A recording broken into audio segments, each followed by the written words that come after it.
¿Quién pudiera amar sin ataduras? ¿Quién pudiera ser sin pretender?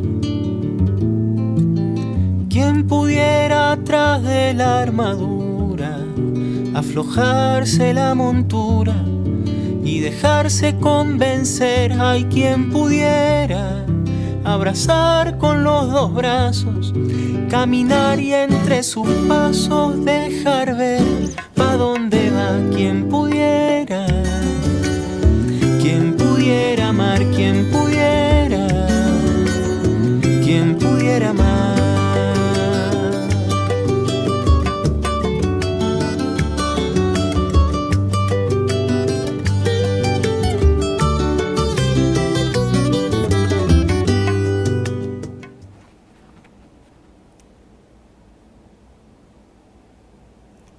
La izquierda es la universidad de la derecha. En 1931 nació en Australia un bebé que fue llamado Rupert. En pocos años, Rupert Murdoch se hizo amo y señor de los medios de comunicación en el mundo entero. El asombroso vuelo hacia el éxito no solo se explica por su astucia y su maestría en el juego sucio.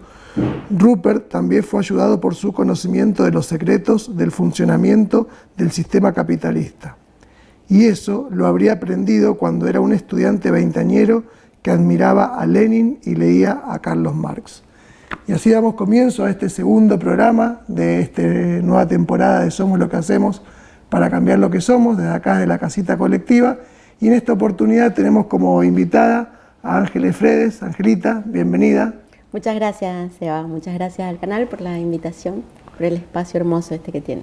Bueno, la idea es que nos puedas contar un poco en esta primera parte, en este primer bloque, quién es Angelita. Digo, porque algunos te deben haber visto en alguna entrevista que hicimos en el canal, pero si no también por ahí ahora le están poniendo cara a una voz que escuchan en Radio La Mosquitera. Angelita es parte también de la radio. Así que bueno, contanos un poco quién sos, tu historia, de dónde venís. Yo soy Angelita y como bien decía el Seba, mi nombre completo es María de los Ángeles Fredes. Soy nacida en Rivadavia, nacida y criada en Rivadavia, a 70 kilómetros hacia el este de la ciudad de Mendoza. Mi familia está compuesta, somos 4 hermanos y mis padres que ya no están en esta tierra, están en el cielo y de pequeña, muy curiosa, soy persona con discapacidad importante, eso como clave, soy persona con discapacidad que nació en Rivadavia, vino a la familia a enseñar un montón de cosas también a mis padres, a mi familia, a mí misma también, a la sociedad también creo. Cuando era pequeña estudié en una escuela de monjas, primaria y secundaria, allá en Rivadavia todos vamos a esa escuela. Mi hermana también fue a esa escuela, encima, ahora es mixta, pero en aquella época solo de mujeres. Sí, así que un horror eso. La currícula era la misma de mi hermana, que nos llevamos muchos años. Me llevo 10 años con mi hermana más próxima, digamos. Así que fui como un regalito para mi familia. Sagitariana, nací en diciembre de un año muy importante, del 1976. Sería, en vez de la oveja negra de la familia, sería la oveja blanca de la familia, la oveja del pañuelo nunca más. Así que, eso en síntesis sería como mi parte familiar de allá de Rivadavia. Una vez que salí de la secundaria... ¿Y cómo era la infancia? Porque hoy ya Rivadavia es una ciudad, ha crecido mucho la provincia de Mendoza y los departamentos y las ciudades también, pero me imagino que hace 30, 40 años atrás era muy diferente. ¿Cómo era la vida de infancia tuya con tus hermanos en el barrio? Con mis hermanos, como me llevo, como les contaba, muchos años, 10, así que como era como más mis hermanos padres, se podría decir.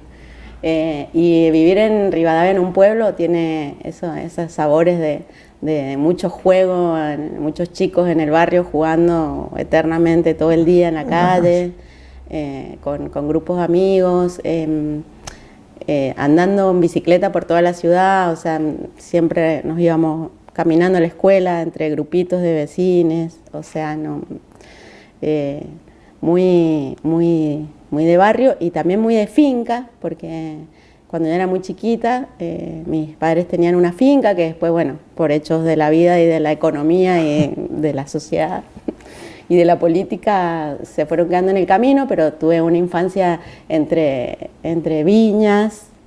Soy hija de viñatero, se podría decir, por eso me gusta tanto también el vino, siempre digo.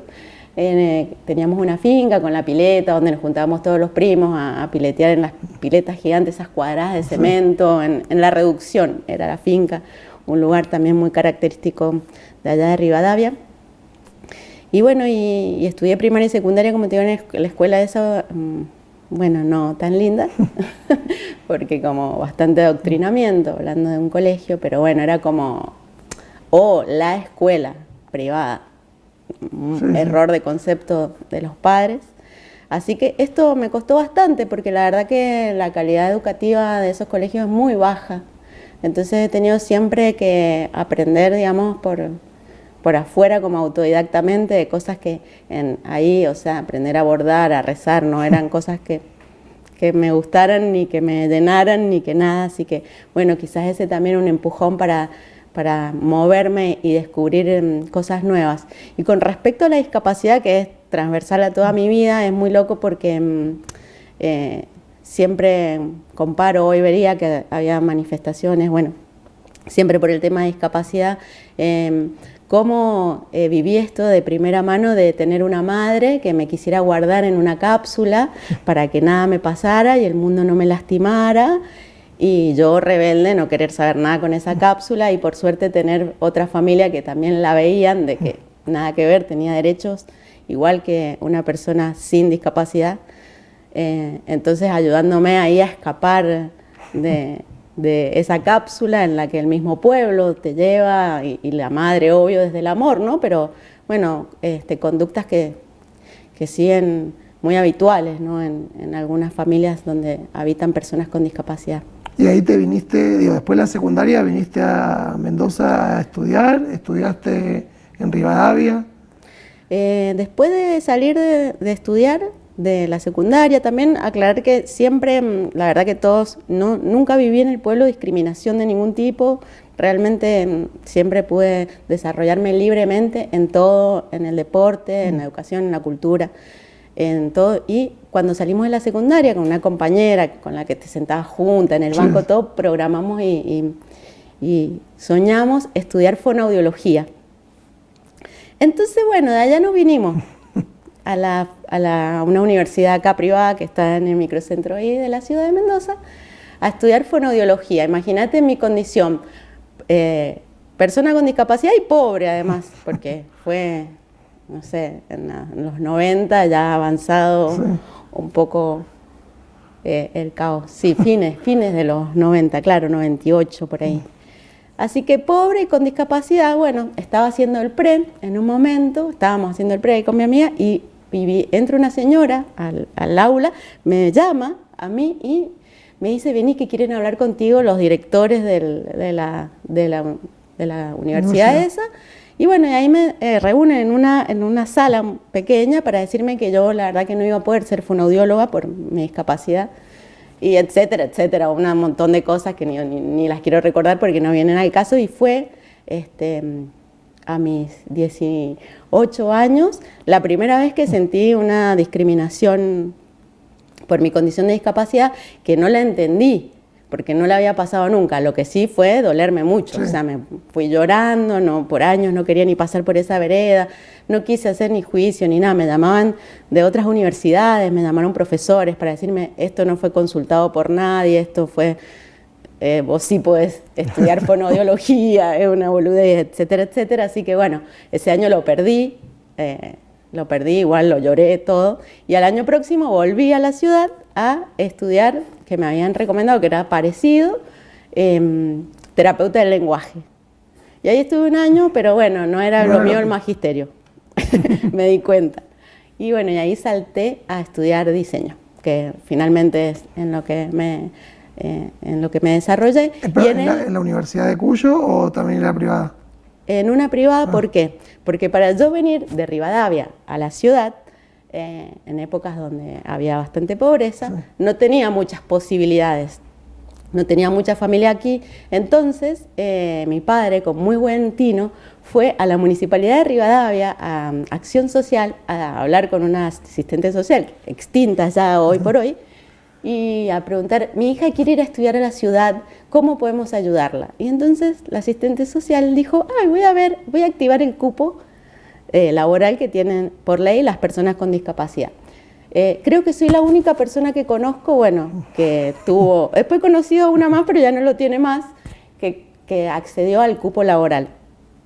Entonces, bueno, ahí me dijeron, me acuerdo, vino una entrevista a la Casa de Gobierno para el cupo laboral, que se me dijeron, ¿dónde querés trabajar? ¿En una guardería o en una radio? Obvio que dije en una radio. Así que bueno, ahí empezó como mi carrera laboral, si se quiere, hace muchos años, allá por el 99, en Radio Niwil, cuando estaba en la calle Echeverría, hace muchos, muchos años. Ahí entré con el cupo laboral, que en ese momento eran por 3 meses, y después la empresa te contrataba, y bueno, etcétera. Y ahí fui por 3 meses y me quedé como 9 años trabajando, y en eso, bueno, desarrollando la carrera. Y aprendiendo, digo, más allá, porque uno tiene también siempre pasa, esto para adelantarnos al próximo bloque, ¿no? Pero siempre pasa que mucha gente que se acerca a los medios comunitarios para conocer, para tener experiencia, y una vez que tiene ciertas herramientas, termina en los medios comerciales en condiciones que no son diferentes, no vamos a decir son mejores, pero son diferentes a las que están acá. Pero vos hiciste al revés, vos empezaste en un medio hegemónico, en un medio comercial, te pudiste apropiar de ciertas herramientas de conocimiento y después te fuiste de ahí. Sí, después me fui de ahí porque, bueno, explotación laboral y etcétera. Estuve trabajando en la universidad y después pasé un par de años también por el diario Los Andes, que bueno, para seguir aprendiendo cosas que no hay que repetir también. Y para evitar que te echen, viste que el diario Los Andes siempre hay momentos de la vida que se le ocurre echar gente porque sí, hace poco echaron 30 personas, entonces sí, pasan esas cosas en los medios hegemónicos. Sí, yo la verdad que no yo soy más de artista, mi familia es todo más de la rama artista, mi compañero artista, entonces realmente como políticamente no tenía mucha noción, ahora la recontratengo. Y cuando entré a trabajar al diario Los Andes también me llamaron del área de discapacidad, parece que no tienen muy grande la agenda porque justamente saltó otra vez el cupo laboral, entonces me llaman, como tenía experiencia en medios, y como era para hacer diseño gráfico, que era lo que yo en realidad había estudiado, y como que es el diario Los Andes. Bueno, fue la experiencia que tuve que aprender. De todos modos, mi laburo ahí también fue lindo porque aprendí muchísimo, desarrollaba infografías, así que agradecer también los conocimientos aprendidos, las capacitaciones hechas y toda esa parte. Y en cuanto a lo editorial, la verdad que no tenía muchas limitaciones porque yo me dedicaba más a lo gráfico. Claro. Entonces, a explicar mapas, ubicaciones, etcétera. Así que, bueno, y de ahí también me fui porque ese lugar no era para mí realmente, así que aproveché la última flexibilización que fue, la penúltima, que fue la de Macri, o sea, la echada anterior al diario Los Andes, donde, bueno, una barbaridad lo que hicieron porque tiraron retiro voluntario en cuotas, etcétera, etcétera. Yo traté de que fuera lo más sano posible para mí, así que ahí me di salida digna de ese lugar que no era apto para personas tan sensibles. Bueno, vamos a ir un corte. Para el segundo bloque la idea es contar un poco, o conocer un poco cómo es tu experiencia de participación. Formaste parte del Observatorio para la Discapacidad, sos parte de la Mosquitera, bueno, conocer un poco esta otra rama. Vamos tuya. A lo más interesante, sí. Sí, bueno, vamos a ir un corte y enseguida seguimos con más Somos lo que hacemos.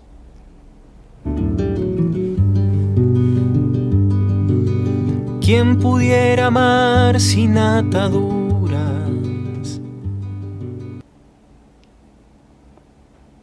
Habría que vivir sus vidas para saber de qué se trata. Habría que ponerse en sus pieles para entender de qué hablan. habría que soportar en el propio pecho tanta desolación, tanto luto, tanto fastidio. Por más que a uno lo alienten nociones bien intencionadas, no es así, como la de ellos, la vida que le ha tocado vivir. Desde que Darío Santillán y Maximiliano Costecchi fueron asesinados, las mismas cámaras de televisión y las mismas cámaras fotográficas a través de las cuales se desvertebró la nueva historia oficial que ya estaba en marcha, la misma que ahora desde el gobierno niegan, dejando colgar la duda. ¿Será verdad que están indignados con la conducta policial o se indignan en realidad por el descuido policial de dejarse fotografiar y filmar mientras mataban? Se internaron en los lugares de los que ellos, Santillán y Costecchi, llegaron al Puente Pueyrredón. En esos barrios siempre fumados en la neblina del invierno, en esos barrios de invierno permanente. Allí, en esos paisajes arrasados, en esos escenarios de posguerra en los que los derrotados del sistema se supone que solamente deben sobrevivir apechugando, las vidas de Santillán y Costecchi volvieron a hablar.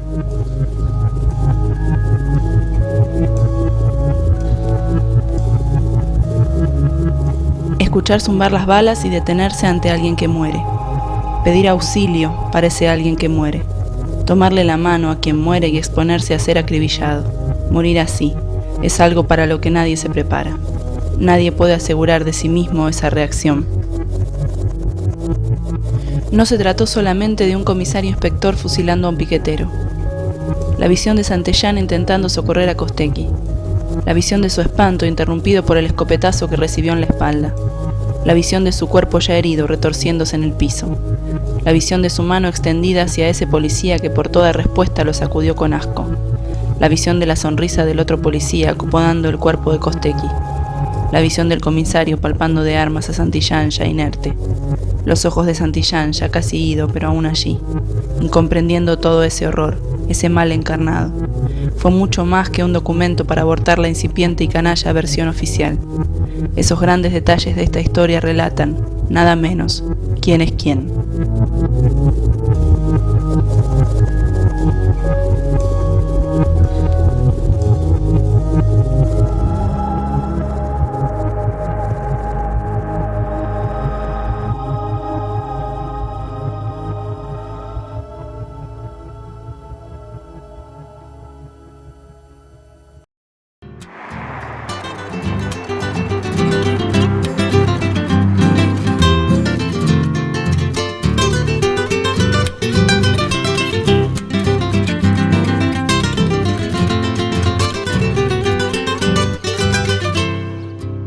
Me voy al Alto del Olvido. Estamos en la bodega de Ramona, en la localidad del Alto del Olvido, en el norte de la provincia de Mendoza. Ahora vamos a presentarles y a contarles sobre los 5 tipos de vino que hacemos, que son elaborados con uvas del oasis norte de la provincia de Mendoza, que son regadas con agua de la cordillera de los Andes. Los tipos de vino que tenemos son el Syrah, que es un vino que elaboramos con las uvas de la finca La Virginia, donde está la bodega. También tenemos un Bonarda, un Malbec, tenemos el blend o corte del Malbec Tanat y un vino tinto dulce. Si quieres conocer más de nuestro proyecto, puedes seguirnos en redes sociales como Ramona Vino, y para conseguir nuestro producto puedes encontrarlo en los almacenes de comercio justo.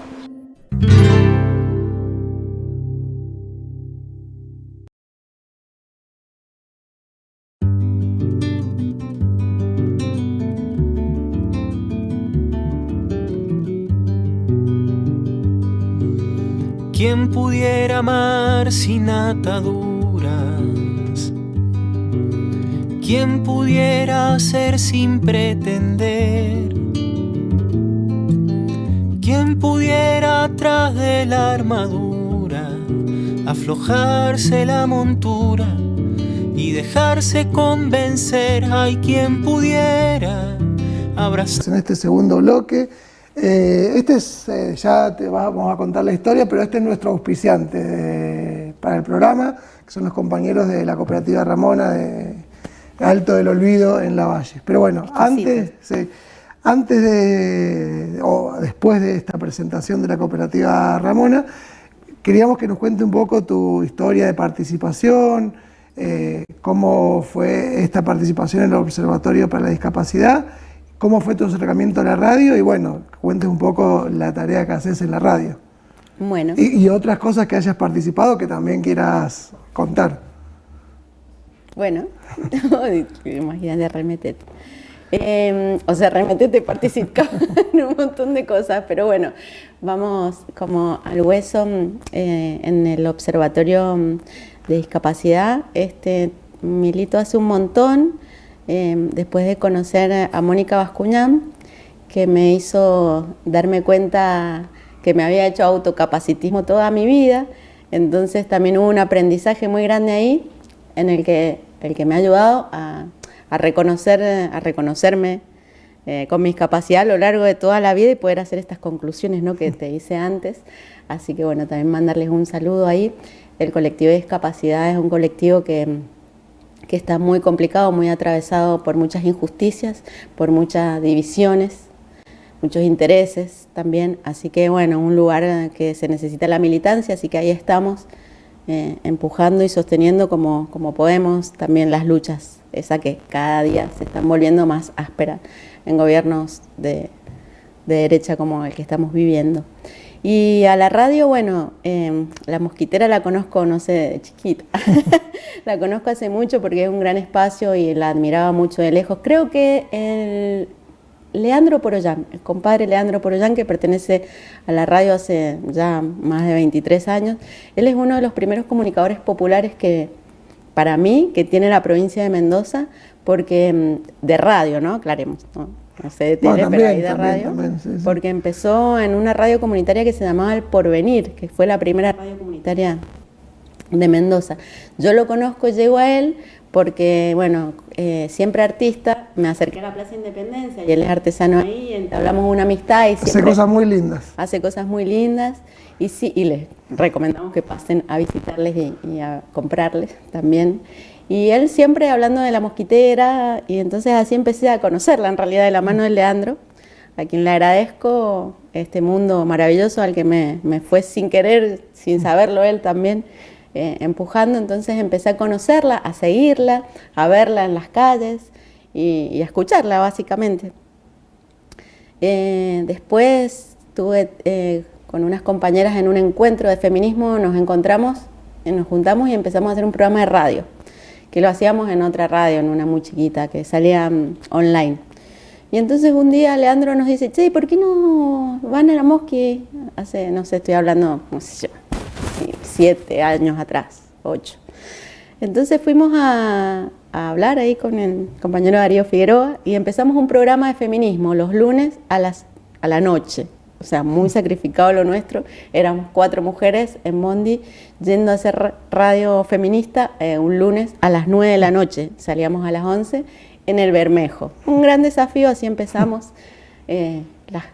Resistencia Guarmicuna se llama el programa. En cualquier momento volvemos, atentis. Así que bueno, esa fue mi primera llegada más de cerca, más habitando el estudio de La Mosquitera hace muchos años.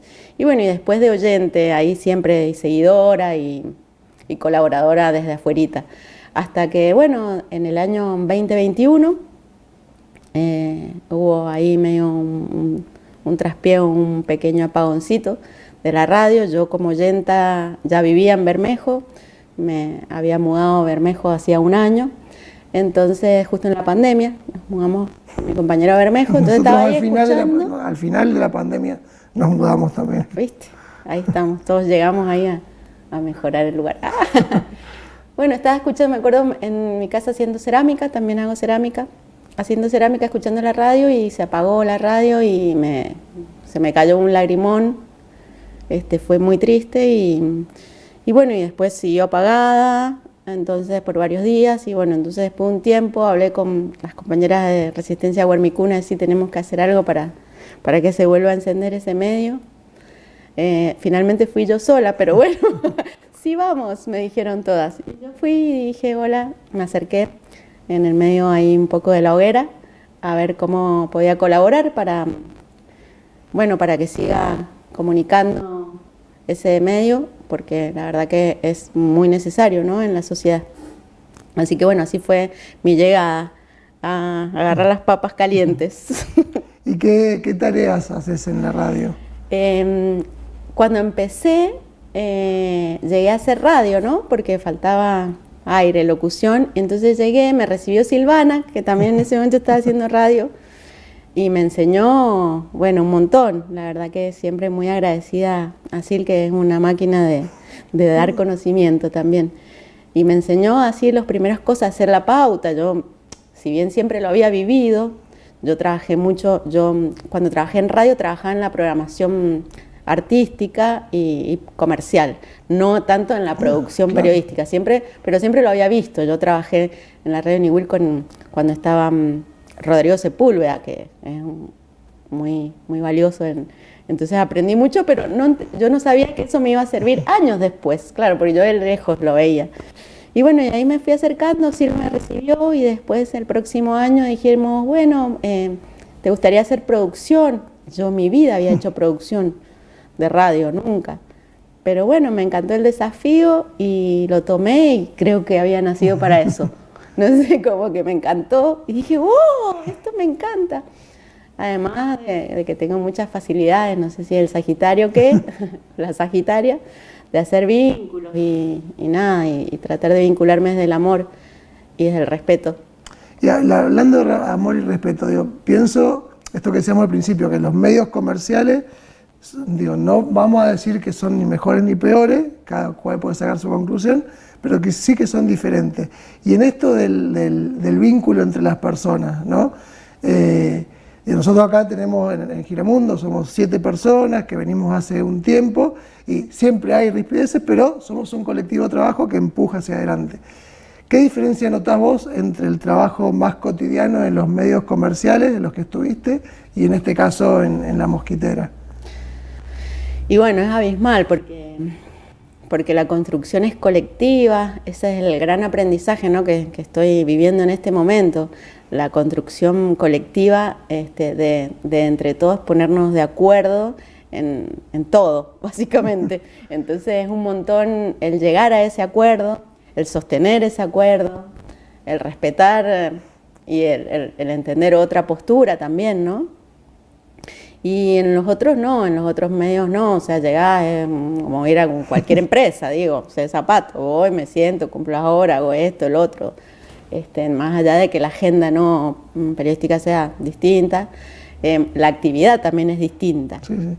Y por ahí esto de que el año pasado, cuando en uno de los programas estuvo el Fran de Tierra Campesina, y que también lo vivimos nosotros y nosotros acá en el canal, y me imagino que en la radio también, es que vos y yo no sabía que había nacido para productora, pero me encanta.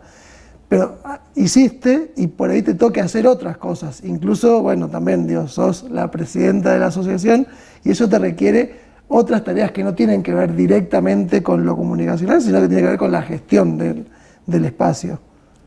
Sí, un montón. Básicamente estoy 24 horas en Mosquitera, pero sí, la tarea es un montón y lo que vos decís, producción, bueno, sí, hago la producción general, pero también hago la producción de piso y si no está el locutor, estamos haciendo la conducción y aprendiendo a operar y además las tareas invisibles que son las de gestión también, que son un montón, también con otro equipo. Es como el trabajo invisible que le decimos, pero totalmente necesario para el sostenimiento. Que por ahí cuando uno está en una empresa, en un medio comercial, ni se preocupa porque eso lo hace el dueño, el gerente, y por ahí en los medios comunitarios sabemos quién lo hace, muchas veces recaen sobre 1 o 2 personas, y eso no es del todo colectivo, pero por lo menos se reconoce el trabajo de la gestión como una tarea más del sostenimiento del espacio. No es solo prender el micrófono a hablar, sino garantizar que se pague la luz, garantizar que los compañeros y compañeras que reciben aportes los puedan recibir. Es un montón mucho más amplio que la tarea de comunicación en sí misma. Claro, tal cual. Y también un montón que todos quienes articulan en eso también lo vean de esa manera, ¿no? Porque si no también así pasa que termina en desgastes y yo lo entiendo, pero vos no, y estamos haciendo lo mismo. Entonces también acordar y si se quiere refrescar todo el tiempo el sentido del trabajo colectivo. Y pensando en esto que contabas vos de que te fuiste a vivir a Bermejo, después empezaste a participar en la radio, ¿qué crees vos que que le aporta la comunidad a la radio. Digo, hay un vínculo entre la radio, digo, la comunidad podría ser mucho más amplia, pero pienso en la zona donde está ubicada la radio. La comunidad le brinda contenido también, aunque nos cueste verlo también, ¿no? Porque ahora que están pasando cosas bastante que le toca a todo el mundo, no solo a los sectores vulnerables, sino a la gente de clase media y alta y a un montón, buscan a la radio mosquitera para, o sea, estoy hablando del vecino ahí, sí, para difundir, miren esto, ¿qué pasa con esto? O el otro día que había un pozo gigante que habían hecho rompiendo un caño, y hicimos un reelcito ahí, y al otro día ya habían arreglado, que se volvió a romper. Pero digo, te das cuenta de que sí, de que realmente sí funciona también como una herramienta para ejercer o hacer cumplir algunas reglas, normas y derechos. Y en el vínculo de la radio con los otros medios de comunicación comunitario, digo, somos parte del colectivo. ¿Qué cosas ves que le pueden aportar desde, o sea, tanto de los medios del colectivo, en este caso Mosquitera, y del colectivo a la radio? En estas redes que hay, como vos mencionás, tanto a nivel federal como regional, yo considero la regional más fuerte, más primera, porque es lo más cercano que tenemos, es como una super casa, ¿no? Que nos da como herramientas para poder sostenernos, para ayudarnos en la difusión de la comunicación popular, porque más vale que muchas comunicaciones populares van a ser mucho mejor que una, y también le da un cierto sostén de realidad a la información que nosotros brindamos. Y bueno, y también se da este vínculo entre radios para contarnos qué pasa en cada uno de los territorios, poder enterarnos de lo que pasa en Potrerillos, o en La Valle, o en Godoy Cruz, o en Bermejo, o en San José con Giramundo TV, esa articulación y ese cruce de información de los territorios. Bueno, vamos a ir a un corte y vamos a ir al último bloque, que ahí la idea es conocer, o sea, qué quisiéramos cambiar de lo que hacemos para mejorar. Digo, como te decía antes de grabar, si es algo más colectivo puede ser, si es algo más individual, bueno, eso te dejo el corte para que pienses la respuesta. Así que vamos a ir a un corte y enseguida volvemos con el último bloque de este segundo programa de Somos lo que hacemos.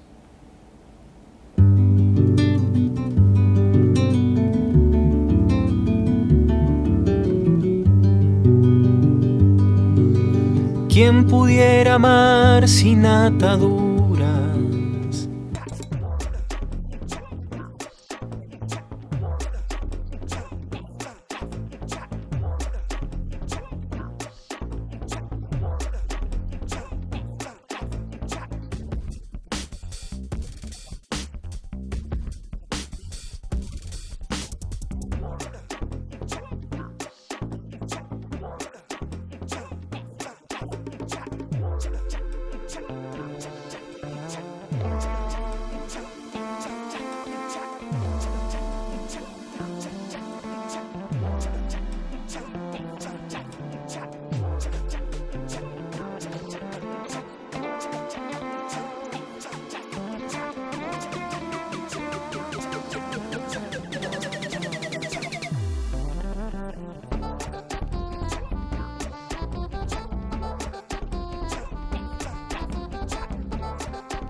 Con variedad de contenido educativo y de entretenimiento.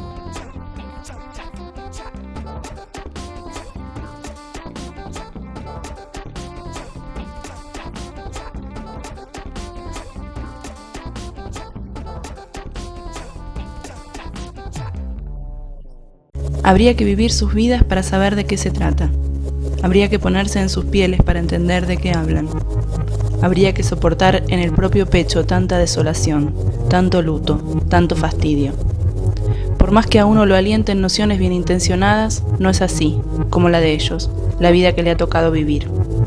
Desde que Darío Santillán y Maximiliano Costecchi fueron asesinados, las mismas cámaras de televisión y las mismas cámaras fotográficas a través de las cuales se desvertebró la nueva historia oficial que ya estaba en marcha, la misma que ahora desde el gobierno niegan, dejando colgar la duda. ¿Será verdad que están indignados con la conducta policial o se indignan en realidad por el descuido policial de dejarse fotografiar y filmar mientras mataban? Se internaron en los lugares de los que ellos, Santillán y Costecchi, llegaron al Puente Pueyrredón. En esos barrios siempre esfumados en la neblina del invierno, en esos barrios de invierno permanente. Allí, en esos paisajes arrasados, en esos escenarios de posguerra en los que los derrotados del sistema se supone que solamente deben sobrevivir apechugando, las vidas de Santillán y Costecchi volvieron a hablar.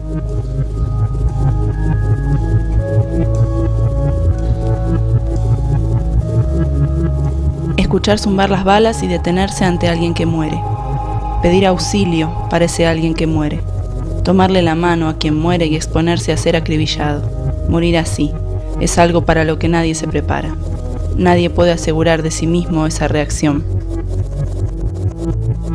No se trató solamente de un comisario inspector fusilando a un piquetero. La visión de Santillán intentando socorrer a Costecchi. La visión de su espanto interrumpido por el escopetazo que recibió en la espalda. La visión de su cuerpo ya herido retorciéndose en el piso. La visión de su mano extendida hacia ese policía que por toda respuesta lo sacudió con asco. La visión de la sonrisa del otro policía acomodando el cuerpo de Costecchi. La visión del comisario palpando de armas a Santillán ya inerte. Los ojos de Santillán ya casi ido, pero aún allí, incomprendiendo todo ese horror, ese mal encarnado. Fue mucho más que un documento para abortar la incipiente y canalla versión oficial. Esos grandes detalles de esta historia relatan, nada menos, quién es quién.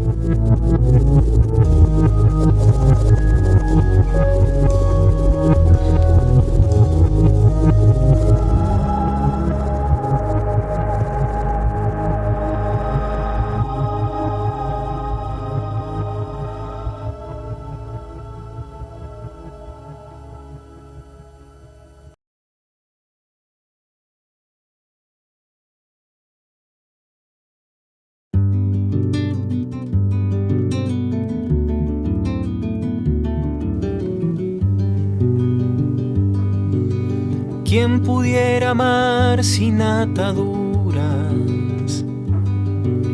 ¿Quién pudiera ser sin pretender?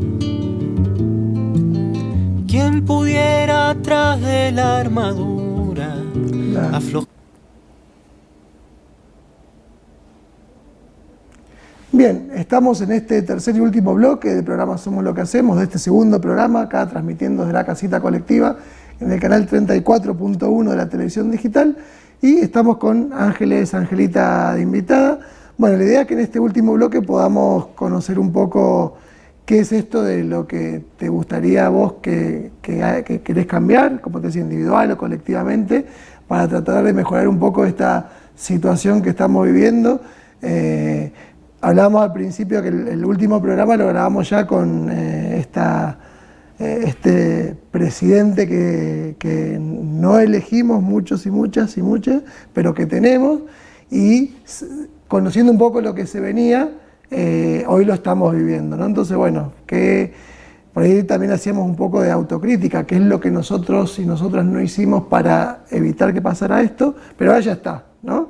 Entonces, bueno, ¿qué es lo que vos crees que deberíamos cambiar, individual o colectivamente, como te decía, para mejorar lo que somos? Pienso en un montón de cosas, pero quizás englobar en que me gustaría que haya mucho menos ego y mucho menos egoísmo.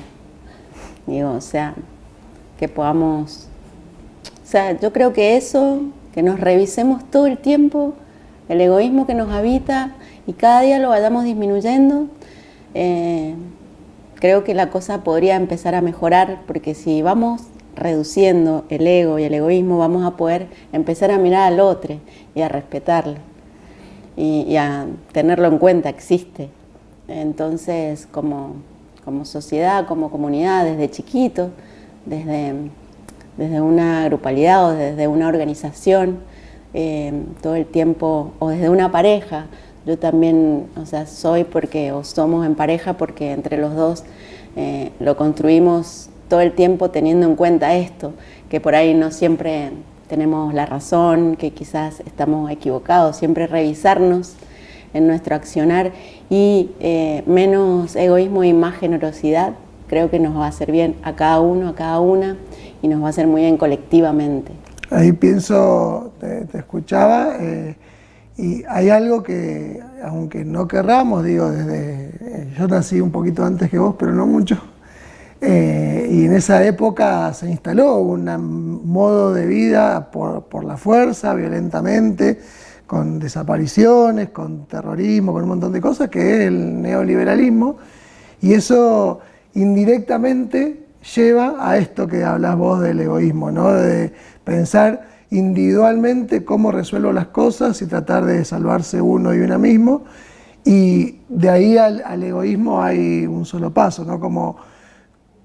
¿Cómo podríamos pensar en colectivamente terminar con eso? Digo, porque tuvimos una experiencia con la dictadura, después en el menemismo, después con el macrismo, y hoy tenemos una experiencia, sigo salvando el terrorismo de Estado, más parecido a esos inicios de la época de la dictadura con el modelo económico que eso, fuerza todo el tiempo el individualismo y el egoísmo. Sí, y sí. Y encima como estamos como en una encerrona ahí, ¿no? Porque el capitalismo se va a quedar, va a continuar. Entonces, en este mundo capitalista, ¿cómo lograr ser más humanos y menos comerciales? No sé, por decir, me parece que por ahí es el camino, y pienso en las madres de Plaza de Mayo, que eran 5, y que hoy son un ejemplo en el mundo, y me enorgullecen y me enorgullezco yo a ser, si se quiere, la única de mi familia que las pude ver, que pude ver ese amor, esa lucha, y seguí en ese camino, y sin quererlo también fui ejemplo de otras familiares que vieron, existe esto otro, porque Rivadavia también es un pueblo muy cerrado. O sea, conozco un montón de amigas que no conocen la ciudad de Mendoza, o sea, no salen. Entonces, ¿cómo salir de esa burbuja que nos han metido todo el tiempo? Y entonces pienso en el ejemplo de poder ver más allá, de poder ver el amor, de poder empatizar con causas, con luchas, con personas. Y a la que no quieren llevar también, porque yo pienso en esto, digo, esto que decías vos de tus amigas que vienen del este, que digo que puede que es por una decisión propia, pero también digo, con lo que hemos vivido estos últimos meses, de terribles aumentos en el colectivo principalmente, digo, si antes era difícil viajar, digo, hoy se está haciendo más difícil, ¿no? Y pensaba cuando decías vos esto recién del capitalismo, en el texto que leímos al principio, y para mí también hay pensar en de dónde venimos, ¿no? Como seres, como personas, porque este personaje siniestro que es el Rupert Murdoch,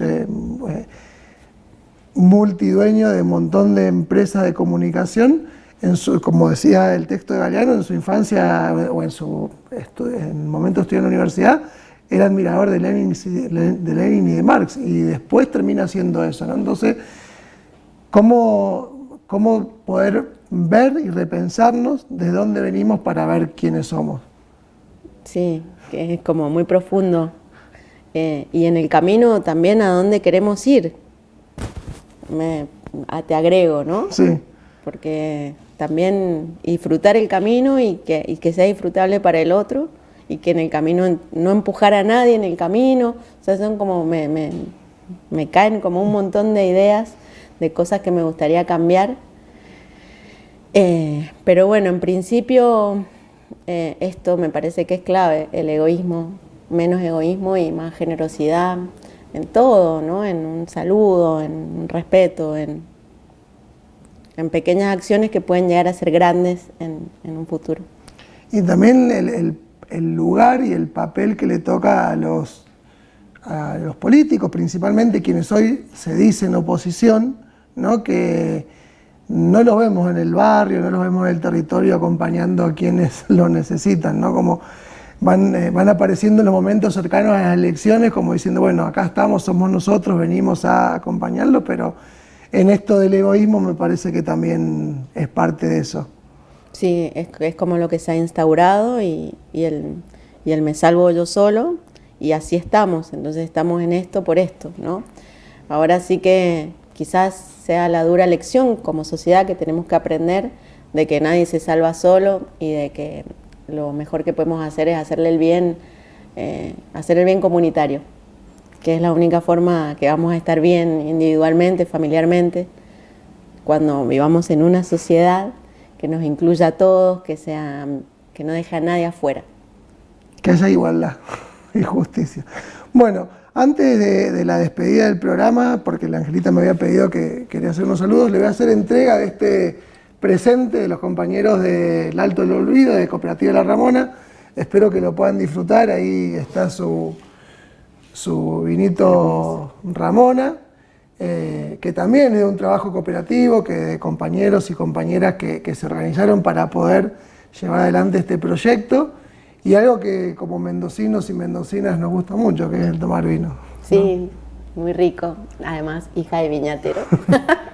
Así que bueno, ahora sí te dejo un ratito que vos querías mandar unos saluditos. Bueno, a la Ramona, muy rico, hermosa etiqueta. Quiero agradecer a Giramundo TV por la existencia también en 34.1, ahí de la televisión. Ustedes digital. nos miran, nos ven en su casa. Sí, hace bastante, también soy seguidora de Giramundo, así que bueno, un placer estar aquí, un placer compartir ahí con la audiencia de ustedes, mandarles saludos también a mi organización, que sin ellos tampoco estaría acá, a todas las compañeras y los compañeros que están en el estudio, en el aire, haciendo el trabajo invisible, sosteniendo todo el tiempo, sosteniéndonos. Por ahí se hace difícil en la diaria estar permanente, pero siempre están todos. La verdad que yo les defino como una montaña a la mosquitera querida, son una montaña. Y saludar a mi compañero de ruta, que es el Ángel Ortiz, que también es un gran hacedor de Angelita. Es un gran músico. Sí, es un gran músico que me ha enseñado muchísimo de música, de cerámica, me ha enseñado a tocar el ukelele también. Bueno, un gran compositor y nada, mi compañero de vida, así que saludo a él también. Bueno, y así hemos llegado a este último bloque de este segundo programa de Somos lo que hacemos para cambiar lo que somos. En estos tiempos tan difíciles que estamos viviendo como argentinos, como argentinas, donde, como decíamos recién con Angelita, el individualismo es lo que pesa sobre todos y sobre todas. Desde el canal, desde Giramundo TV, desde el colectivo de medios, bueno, un saludo también a los compañeros y compañeras de Radio La Mosquitera, de la Asociación La Mosquitera. Seguimos exigiendo que se abran los archivos de la dictadura, queremos justicia y aunque sigan negando, son 30.000 los desaparecidos y desaparecidas. Así que bueno, los dejamos con más programación en este canal 34.1. Nos vemos la próxima semana.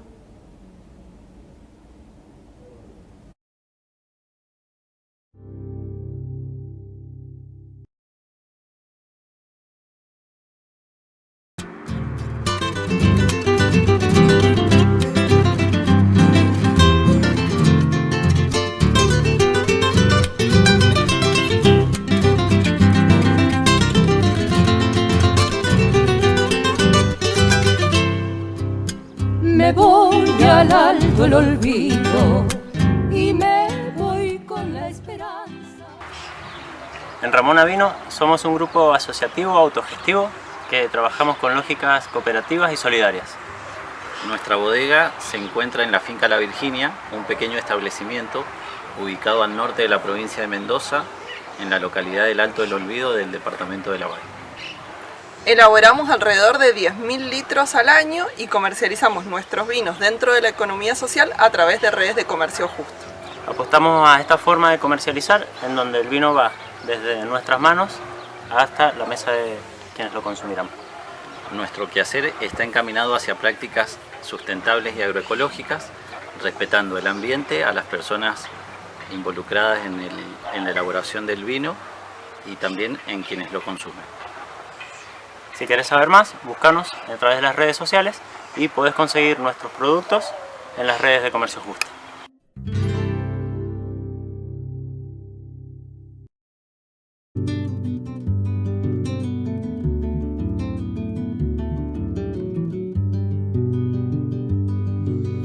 ¿Quién pudiera amar sin ataduras?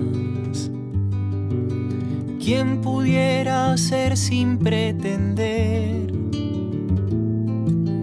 ¿Quién pudiera atrás de la armadura aflojarse la montura y dejarse convencer? Hay quien pudiera abrazar con los dos brazos, caminar y entre sus pasos dejar ver pa' dónde va. Quien pudiera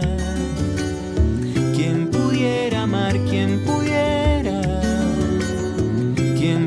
amar.